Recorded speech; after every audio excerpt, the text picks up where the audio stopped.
A billionaire gave a homeless single mother his unlimited credit card and walked away. Less than 1 hour later, a transaction receipt appeared on his phone. It wasn't food. It wasn't clothes. It wasn't hotel booking. It was something he couldn't ignore. Instantly, he knew there would be consequences because in that moment, she made a decision that would rewrite her future and expose a truth neither of them was ready to face.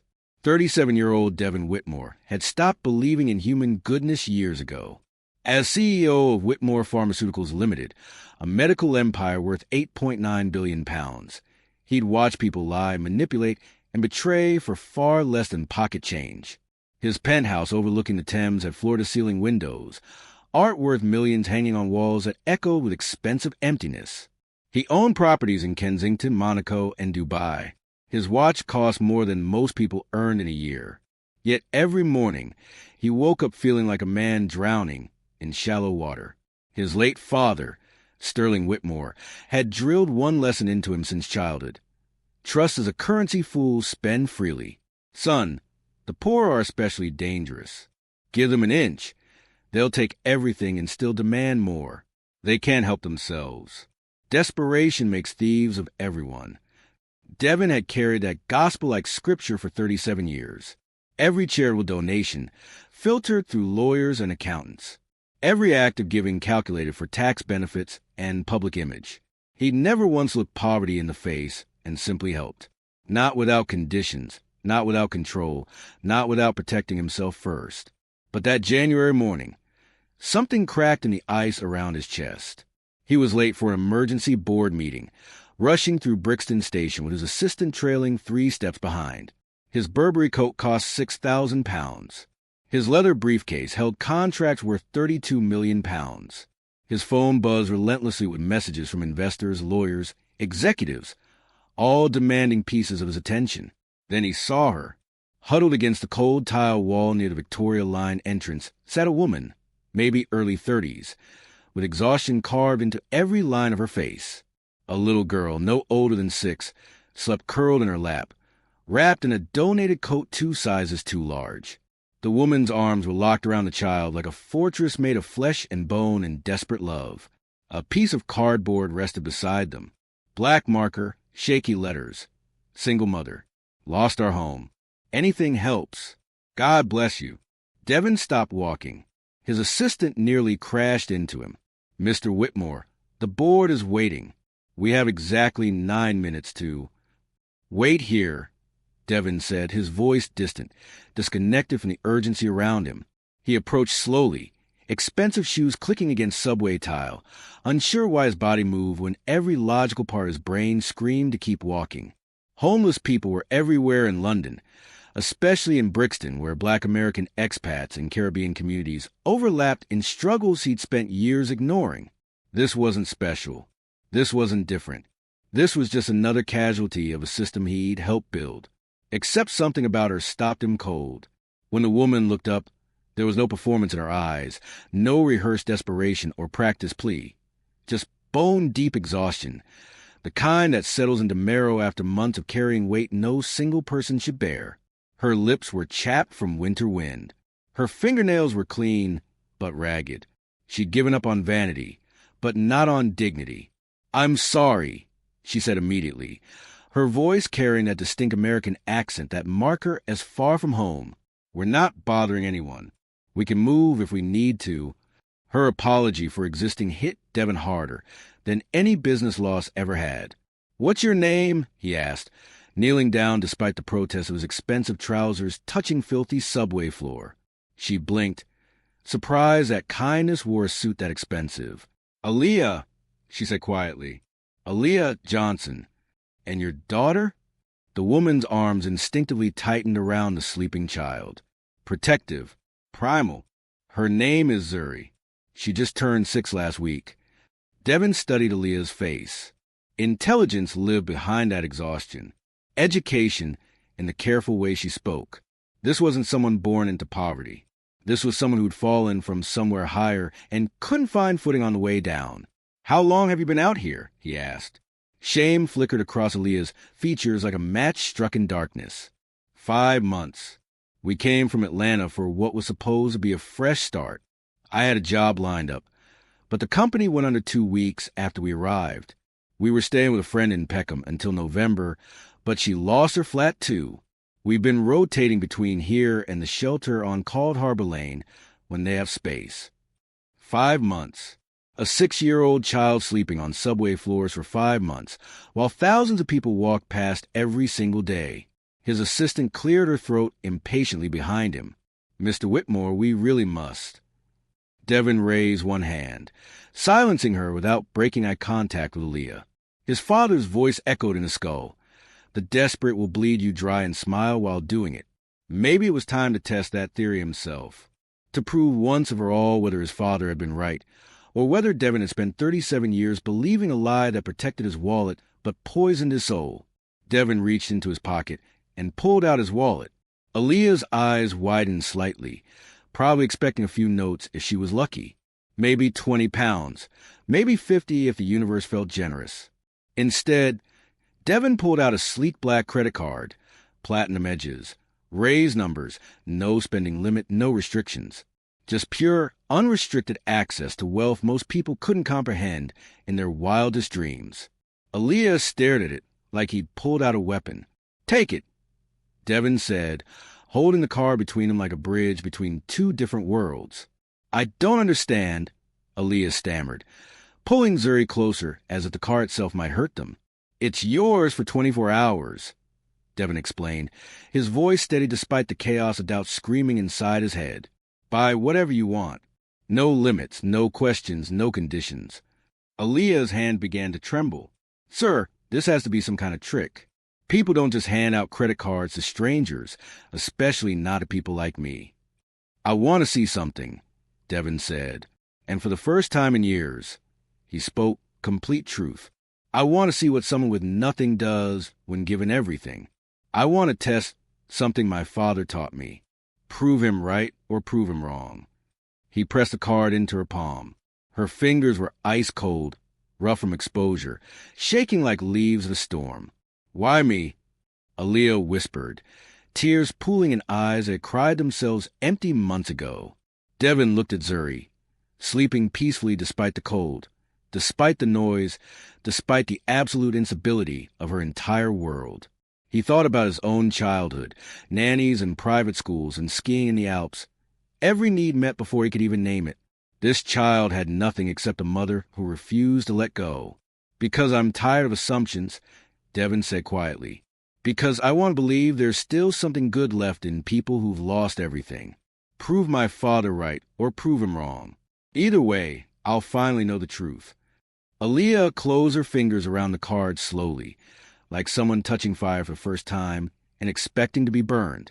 24 hours, Devin repeated, standing up. His knees ached from kneeling on frozen tile. "Spend whatever you want. There's no pin. Just sign your name. I'll find you here tomorrow morning. Same time, same place." His assistant looked physically ill. "Mr. Whitmore, this is highly irregular. We should at least establish parameters. Legal protection." "No parameters," Devin said firmly, his eyes still locked on Aaliyah. "No protection. Just trust." The word felt foreign in his mouth. Trust. He'd spent decades avoiding it like a disease. Aaliyah opened her mouth to speak, but no sound came out. She just clutched the card like a lifeline thrown to someone drowning, her entire body shaking with emotions Devin couldn't begin to name. As he walked away, his father's voice whispered warnings in his head. "She'll drain your account. She'll disappear into the night. You're a fool, Devin. A sentimental, naive fool." But another voice, quieter, more fragile, whispered something different. What if she doesn't? Devin didn't sleep that night. His penthouse felt cavernous and cold despite the heating system that cost more than a car. He stood at the window, staring at London's glittering skyline, wondering if somewhere down there Aaliyah and Zuri were finally warm for the first time in months. He pulled out his phone, opened his banking app. The credit card was linked to his personal account. He could track every transaction in real time, every purchase, every location, every choice she made. For hours, nothing. Midnight came and went. 1 a.m., 2 o'clock, 3 o'clock. Still nothing. Why wasn't she spending? Was she afraid? Did she think it was a trap? Or worse, was she planning something big? Waiting for stores to open, preparing to maximize every possible pound. At 6:47 a.m., his phone buzzed. Transaction, 31 pounds and 23 pence location. Tesco Extra, Brixton. Devon's pulse spiked. He clicked for details, but the app only showed the amount, not what was purchased. Just numbers. Then another notification. Transaction, 43 pounds and 87 pence location. Primark, Streatham. Then another. Transaction, 23 pounds and 50 pence location. Greg's, Brixton Road. His chest tightened. Not with anger, but with something stranger. Anticipation. She was spending, yes, but carefully, modestly. These weren't the transactions of someone drunk on sudden wealth. These were the purchases of someone desperately practical. By 9:15 a.m., Devon couldn't wait anymore. He called his driver. "Cancel everything today," he told his assistant when she called, panicked about the missed board meeting. "Mr. Whitmore, you have 4 critical meetings, and the investors are furious." "I don't care," Devon said, surprising himself with how much he meant it. "Cancel it all. Reschedule, handle it. I don't care how." He dressed quickly, grabbed his coat, and had his driver take him to Brixton Station. But 3 blocks away, he told the driver to stop. He needed to walk, needed to feel the cold air, needed to remember what the city actually felt like when you weren't insulated by wealth. When he reached the Victoria Line entrance, Aaliyah was exactly where he'd left her, but everything else had changed. Zuri was awake now, sitting beside her mother, wearing a brand new purple winter coat with a fur-lined hood. Her hair had been freshly braided, pulled back with colorful beads that clicked softly when she moved. She clutched a new stuffed giraffe, hugging it like treasure while she colored in a fresh coloring book with crayons still smelling like the package. Aaliyah saw Devon approaching and immediately stood up, the credit card already in her trembling hand. "I was going to return it," she said quickly, panic edging her voice. "I promise I was. I just needed to get a few things first. Basic things. Necessary things. Keep it," Devon said gently, raising both hands. "You still have hours left." Aaliyah's shoulders sagged with something between relief and confusion. "I don't understand you." "That makes 2 of us," Devon admitted. He glanced at Zuri, who was watching him with wide, curious brown eyes. "You bought her a coat." She was freezing. Aaliyah said simply, as if that explained everything. And perhaps it did. Perhaps that was the only explanation that mattered. Devon knelt down to Zuri's level, careful not to startle her. "That's a nice giraffe. What's her name?" Zuri hugged the toy tighter, shy but smiling. "Nala," she whispered. "That's a beautiful name," Devon said softly, his throat tight for reasons he couldn't explain. He looked up at Aaliyah. "What else did you buy?" Aaliyah hesitated, then slowly pulled 2 crumpled receipts from her pocket and handed them over like evidence in a trial she was certain to lose. Devon scanned the first receipt. Children's winter coat, size 6 children's boots, waterproof socks, 3-pack children's underwear, pack of 7 stuffed giraffe toy coloring books, crayons, children's multivitamins, plasters, antiseptic cream, children's cold medicine. His throat tightened. Every single item was for Zuri, not one thing for herself. The second receipt was from a grocery store. Bread, peanut butter, granola bars, apples, juice boxes, crackers, cheese strings, a carton of milk, and at the bottom, something that made Devon's breath catch. Brixton Women's Shelter, donation £100. If this moment is hitting you, subscribe for more stories like this. Now, let's continue. He looked up sharply. "You donated money?" Aaliyah's cheeks flushed with embarrassment. "The shelter on Cold Harbor Lane. They've helped us when they could. They're always full, always running out of supplies. I thought if I had extra, even just for one day, maybe I could help them help someone else." "Someone else," Devon repeated, his voice barely functional. "You're homeless. You've been sleeping on subway floors for 5 months, and you gave money to help other people. There are women there with babies," Aaliyah said quietly, "with teenagers, with disabilities. Some of them have it so much worse than we do.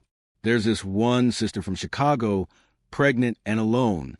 Another woman from Houston, with 3 kids under 5. I know what it's like to need help and have nowhere to turn. If I could give back even a little, even for one day, I had to. Devin stared at the receipts.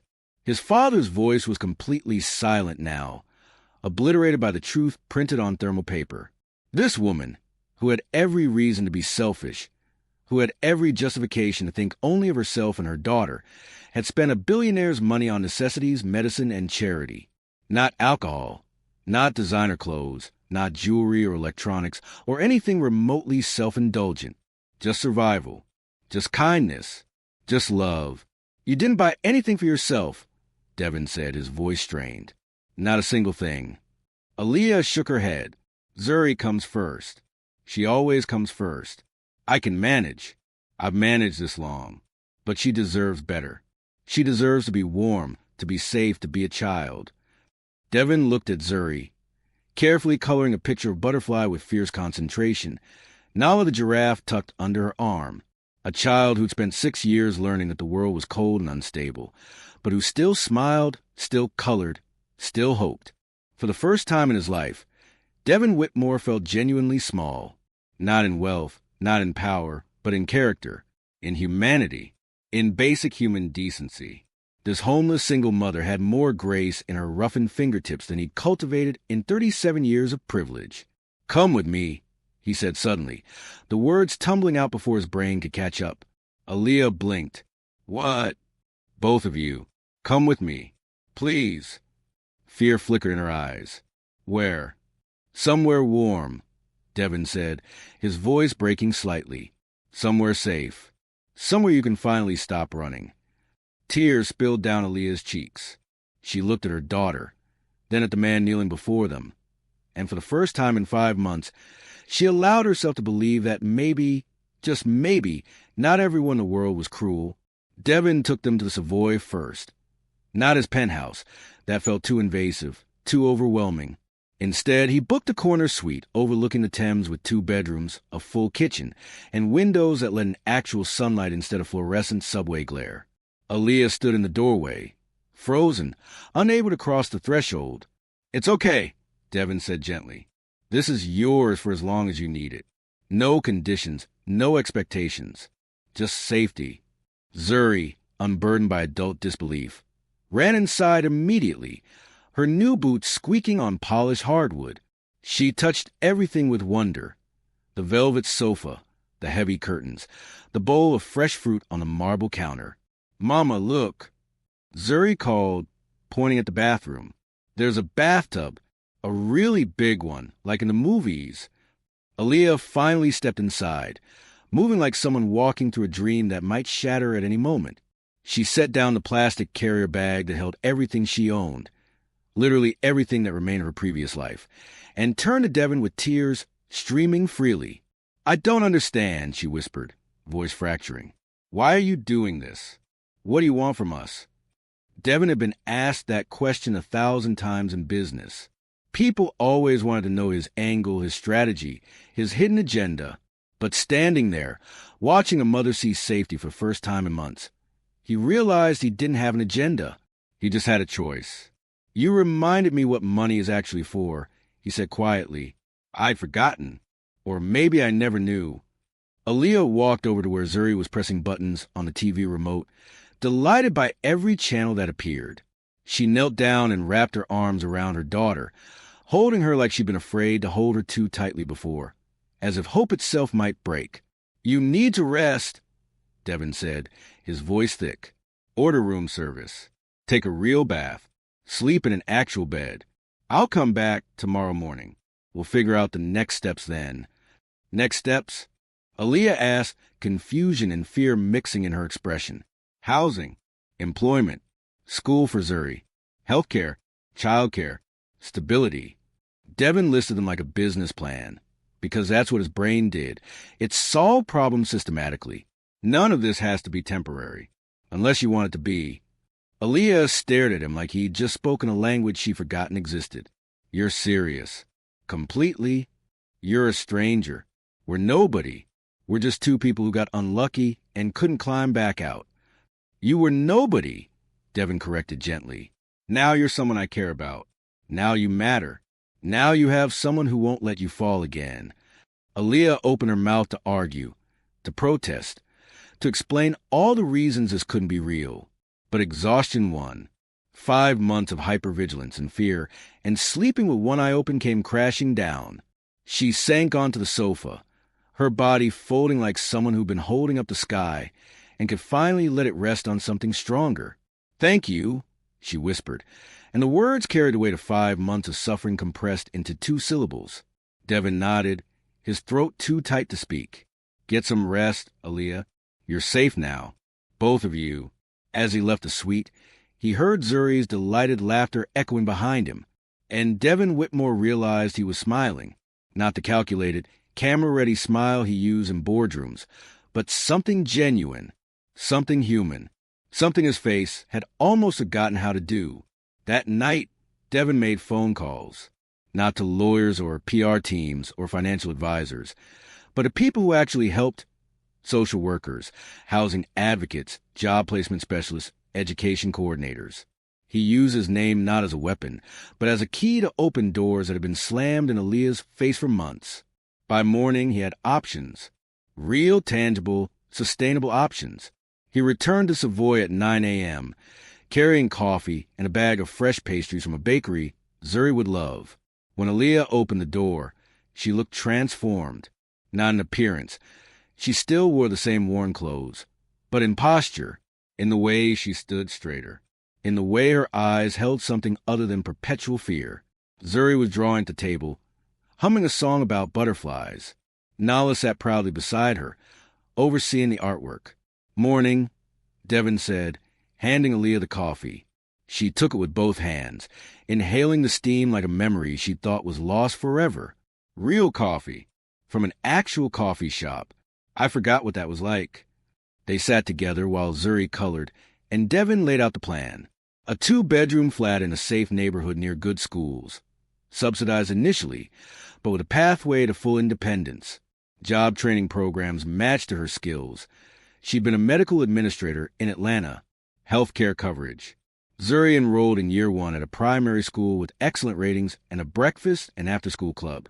Aaliyah listened in stunned silence, tears running down her face, dripping into coffee that had grown cold while Devin talked. "This isn't charity," Devin clarified, echoing what he'd been telling himself all night. "It's an investment. You're intelligent, capable, and resilient. You just need a foundation to rebuild from, a place to stand so you can start climbing again. I don't know how to repay you," Aaliyah said, her voice barely above a whisper. "You already did," Devin replied. "You showed me that goodness still exists in people. That desperation doesn't automatically create monsters. That my father was wrong about everything that actually matters." Aaliyah shook her head, more tears falling. "I just bought what Zuri needed." "Exactly," Devin said. "You had unlimited wealth for 24 hours, and you chose love over greed. Do you have any idea how rare that is? How many people would have drained that card buying things for themselves and walked away without looking back?" Aaliyah looked at her daughter, carefully coloring inside the lines of a flower, her small tongue poking out in concentration. "She's all I have. She's all that matters. Everything I do, every choice I make, it's all for her." "I know," Devin said softly. "I saw it in those receipts. I saw it in that donation to the shelter. You could have taken everything, but you gave anyway. That's not just good. That's extraordinary." 3 weeks later, Aaliyah and Zuri moved into their new flat. 2 bedrooms on the 3rd floor of a clean, quiet building in Dulwich with a small playground out back. It wasn't luxury, laminate counters, builder-grade carpet, fixtures from a catalog, but it was theirs. Walls that didn't move, a door that locked from the inside, heat that worked, windows that let in light without letting in wind. Devin helped them move in, carrying boxes, assembling furniture from IKEA, laughing when Zuri insisted on supervising by placing Nala on every flat surface and declaring it decorated. "She's very particular about interior design," Aaliyah joked, watching her daughter arrange stuffed animals with the seriousness of an architect. Devin didn't mind. For the first time in years, he felt useful, not powerful, not influential, not wealthy, just useful, just present, just human. That evening, after Zuri fell asleep in her new bed, her very first bed that wasn't a sofa or a floor or someone else's charity, Aaliyah and Devin stood in the small living room, exhaustion and gratitude hanging thick between them. "I start the workforce development program next Monday," Aaliyah said. "Medical administration and NHS coding. Stable work, good benefits, a real career path." "You're going to be incredible at it," Devin said, and he meant it. Aaliyah looked around the flat, her eyes glistening in the lamplight. "I keep waiting to wake up back at the tube station, to realize this was all some elaborate dream I had while freezing on concrete." "It's real," Devin assured her. "It's yours. No one can take it away." She turned to face him, her voice breaking around the edges. "Why did you choose us? Out of all the people you could have helped, out of everyone in the city who's struggling, why me and Zuri?" Devin had thought about that question every day since that morning at Brixton Station. He'd analyzed it like a business decision, broken it down into logical components. But the truth was simpler and more complicated than logic. "Because you looked at your daughter the way my mother used to look at me," he said quietly, "before she died, before my father turned cold and bitter and taught me that trust was weakness. You looked at Zuri like nothing else in the world existed, like you'd burn down the universe to keep her safe. And I realized I'd spent 37 years believing people like you didn't exist anymore." Aaliyah wiped her eyes. "You gave us a future." "No," Devin said. "You already had a future. I just helped you reach it. You did the hard part. You survived. You kept Zuri safe. You stayed good when the world gave you every reason to be bitter. That's all you. I just removed some obstacles." Aaliyah smiled through tears. "You're different than I expected.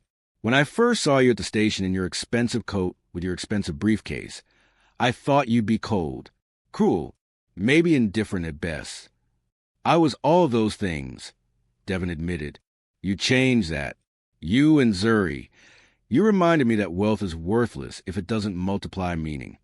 They stood in comfortable silence, the flat settling around them with creaks and hums that sounded like peace. Zuri's soft breathing drifted from the bedroom. Traffic hummed distantly outside. The radiator clicked on, flooding the space with warmth. For the first time in 5 months, Aaliyah looked relaxed. And for the first time in 37 years, Devin felt like his life had actual purpose. Months passed. Aaliyah completed her training program with honors, landed a position at King's College Hospital with full benefits and regular hours. Zuri thrived in year 1, making friends, bringing home artwork, no longer carrying the weight of homelessness in her small shoulders. Devin visited often, not as a benefactor checking on an investment, but as a friend. Someone who attended Zuri's school talent show where she sang Somewhere Over the Rainbow off-key but with complete confidence. Someone who helped Aaliyah navigate flat maintenance when the boiler started acting up. Someone who showed up on difficult days and didn't need to be asked. He learned things about himself he'd never known. That he liked cooking simple meals more than expensive restaurants. That children's laughter was better than board meeting applause. That watching someone rebuild their life was more satisfying than watching his stock portfolio grow. One evening, sitting on Aaliyah's modest sofa, while Zuri showed her science project about butterflies, Aaliyah handed him something. His credit card. "I kept it," she admitted, blushing. "I know I should have given it back weeks ago, but I was scared. Scared that if I returned it, all of this would disappear. That it was only real as long as I held on to that piece of plastic." Devin smiled, closing her fingers back around the card. "Keep it." "I can't." "Emergency fund," he said simply. "For Zuri. For unexpected expenses. For peace of mind. You've proven exactly what you do with it. You've proven I can trust you more than I trust most people I've known for decades." Aaliyah stared at the card, then at him. "You really mean that?" "Completely." She wiped her eyes, laughing through tears. "You're the strangest billionaire I've ever met. How many billionaires have you met?" Devin teased. "Just you," Aaliyah admitted, "but I'm pretty sure you're the strange one." "Good," Devin said. "I'd hate to be predictable. 2 years later, Devin stood at a podium in front of hundreds of people, investors, journalists, philanthropists, politicians. He was announcing something new, something that would have made his father turn in his grave. The Whitmore Foundation for Family Stability. Comprehensive support for single parents facing homelessness, emergency housing, job training, childcare, healthcare, education support. No applications, no bureaucracy, no degrading processes. Just help, extended with dignity to people who've been failed by every other system. And sitting in the front row, wearing a simple blue dress she'd bought with her own paycheck, holding Zuri's hand, was Aaliyah Johnson.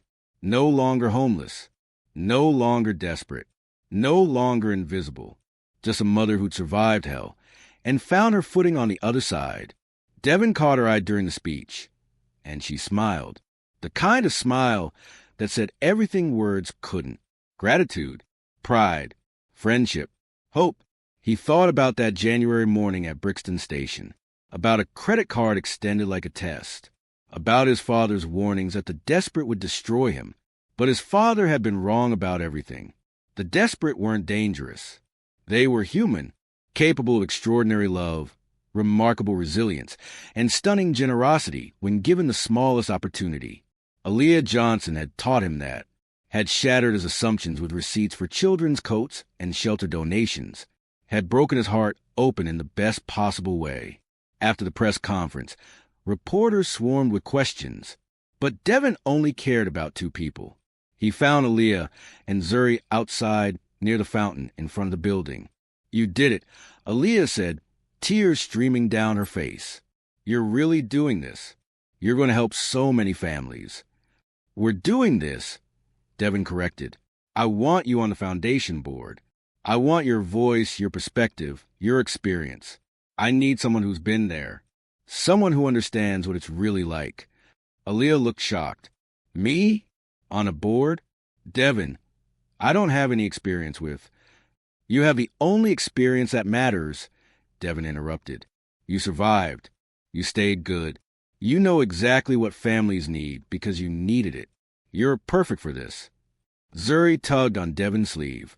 "Mr. Devin, does this mean more people get homes like we did?" Devin knelt down to her level. Now 8 years old, thriving, no longer the frightened child sleeping on subway floors. "Yes, sweetheart, lots of families. Because your mom reminded me what helping actually means." Zuri smiled, then wrapped her arms around his neck in a fierce hug. "You're like family now, right, Mama?" Aaliyah wiped her eyes, nodding. "Right, baby, he's family." Devin felt something crack open in his chest, something that had been frozen solid for 3 decades. His father had taught him that trust was weakness, that kindness was naive, that the poor would destroy him. But Aaliyah had taught him something different, something true. That wealth without compassion is just numbers. That power without purpose is just noise. That the richest thing a person can own isn't money. It's the ability to look someone in the eyes and say, "I see you. You matter. I'll help you stand." As they walked through London together, a billionaire, a single mother, and a little girl clutching a worn stuffed giraffe, Devin realized he'd finally found what he'd been searching for his entire life. Not more money, not more power, not more control, just meaning, just purpose, just the knowledge that his existence made someone else's life better. Aaliyah had given him that, had broken his heart wide open with kindness and survival and love. And he would spend the rest of his life grateful that one freezing January morning, he'd stopped walking and looked poverty in the face and found humanity staring back.